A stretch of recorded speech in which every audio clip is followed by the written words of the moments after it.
Ever get that feeling? Like you're just drowning in online noise. Everyone's promising quick riches or the next big thing. Oh, absolutely. It's Yeah, constant. yeah. So today we're trying to cut through that hype. We want to look at the real shifts happening right now. And a huge part of that, obviously, is AI, artificial intelligence. It's not just a buzzword anymore. It feels like a fundamental change. Exactly. It's changing how tech works with, well, everything. Hmm. And you listening right now, you've probably seen tons of AI stuff. It can be overwhelming, right? Information overload, definitely. So our mission today basically is to sift through all that. We've looked at some great discussions with leading thinkers on AI, audience building. Right. People like Seth Godin, Greg Eisenberg, Dom Ashburn, Mr. Grateful Eric Schmidt, Riley Brown. A real mix of perspectives. Yeah, a really interesting mix. And we want to pull out the key insights specifically for you, someone who wants to learn this stuff and actually use it. So the big question we're tackling is, how can you, even if you're not, say, a tech wizard, use AI to build something meaningful? Could be a business, could be an audience, maybe just making your own work easier. And we'll focus on practical stuff, actionable strategies, mindset shifts, hopefully without getting too bogged down in jargon. Okay, so where do we start making sense of it all? Well, a good starting point, I think, comes from Seth Godin. It's this idea of being remarkable. It applies to pretty much anything you want to build. Right, remarkable. And it's not just about being flashy, is it? Godin's point is different. Yeah, he says it's about being worth making a remark about, something people actually want to talk about. Like inherently interesting or useful? Exactly. Yeah. He talked about his early days in software. They had, no marketing budget. So they had to make software that people genuinely wanted to tell their friends about. It grew organically because it was good. That makes sense. And he had failures too, right? Like the clothing line. Oh, yeah. Yeah. He mentioned trying to be the next Nike. Big ambitions right out of the gate. Going for massive scale immediately. But the lesson was you need a unique story, something that connects, not just trying to copy someone else. Which kind of leads to storytelling itself. Right. Godin thinks pretty much everyone is a decent storyteller. Like if you invite someone to dinner, you paint a picture, right? The food, the vibe, who's coming. You make them want to be there. It's a narrative. Exactly. And he used podcasts as an analogy too. A successful podcast usually grows because the first listeners find it genuinely valuable and share it, not just because of ads. So the core idea for you, the listener, when thinking about AI or anything else, is focus first on creating something people will actually talk about. Yeah, something remarkable in that Godin sense. AI is a tool, a powerful one, but it doesn't replace that core value. Okay, so you need something remarkable. But then how does someone who feels like a tech outsider even start using AI?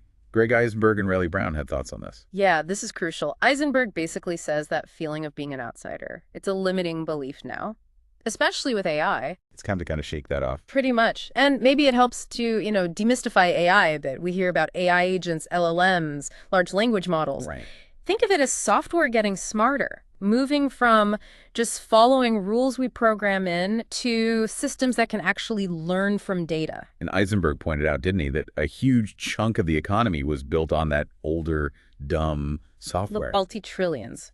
Exactly. So there's massive potential just to improve on what's already there using these smarter AI systems. So find the limitations in the old stuff. Kind of. He talks about identifying painful workflows. Okay, what does that mean exactly? Just those really tedious, repetitive tasks we all do.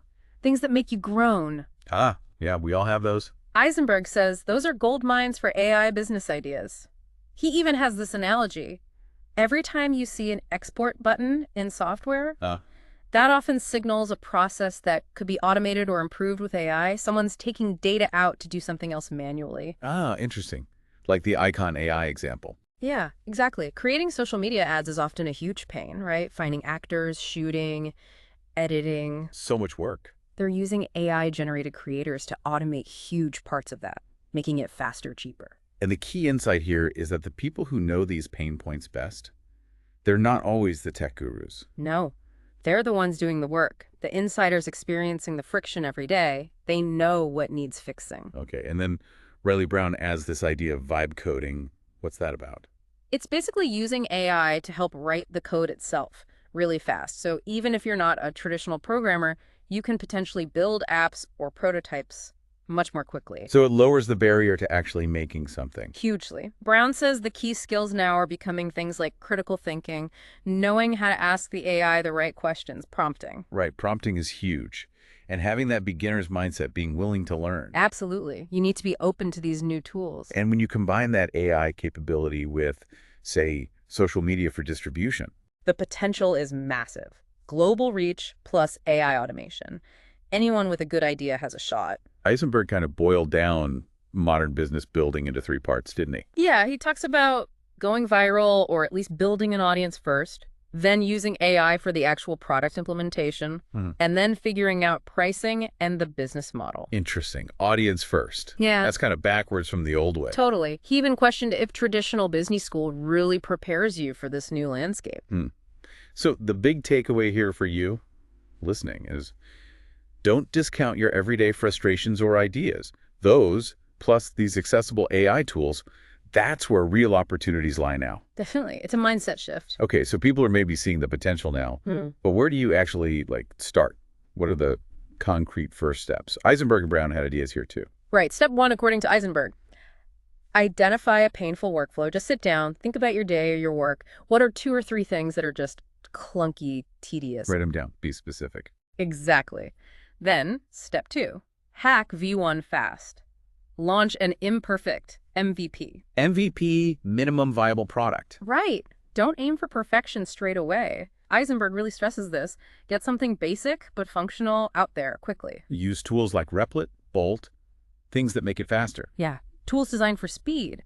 Aim for what he calls a minimal lovable product, something that solves the core problem, even if it's not polished. Okay, get something out, even if it's rough. Which leads to the next point, which both of them emphasized, iteration. Building on it bit by bit. Precisely. Start with one core feature, get feedback, learn, then add the next thing. Brown even argued that sometimes quantity, just building lots of small things, leads to quality because you learn so fast. Interesting. Just keep building and learning. And Brown mentioned specific tools too, like V0 for design. It uses AI to help create interfaces. Oh, cool. So AI helps with the design part too. Yeah, and he talked about his Vibe Code app concept, building mobile apps just using your voice, again, lowering that barrier. Wow. Another practical tip from Brown, diagram your ideas.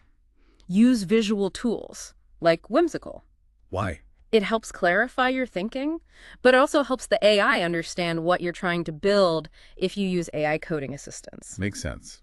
A clear picture. And finally, Eisenberg brought up focusing on the core loop, like Calendly. Ah, the scheduling tool. Yeah, they just nailed one thing first, making scheduling super simple and effective. They didn't try to do everything at once. So the message is, start small, move fast, don't wait for perfect, get it out there, validate, iterate. Exactly. Get it into people's hands. How do you get it into people's hands? How do you find those people? This brings us to building an audience. Crucial piece. And Eisenberg's got that ACP framework, audience, community, product. Build the audience first. Yeah, reverse the usual order. So how do you build that audience? He had a kind of 4-step playbook. Okay, let's hear it. 1, know who you're creating for. What are they missing? What do they need? And if you're not getting traction, maybe broaden the focus slightly at first. Got it. Define your who. 2, focus on formats. Your YouTube channel, your newsletter, TikTok. Those are formats. Experiment. See what works for your audience. Try different things. Don't just stick to one format, Mira. 3, post consistently.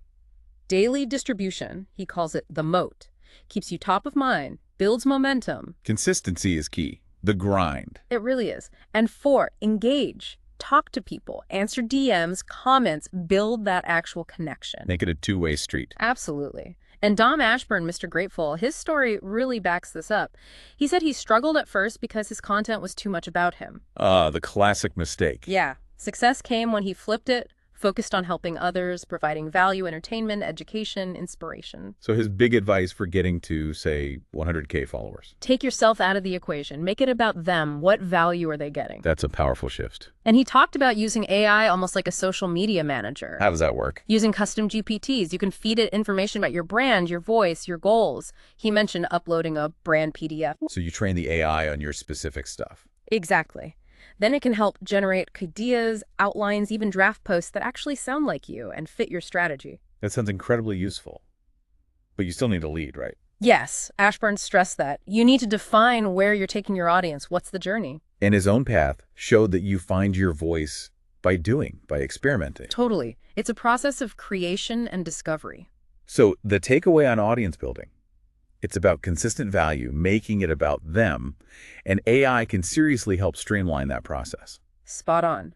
Value first. AI as a tool. Okay, so you've got something remarkable. You're building an audience. Yeah. What about scaling up, reaching more people, and, making money? Right, the practical side.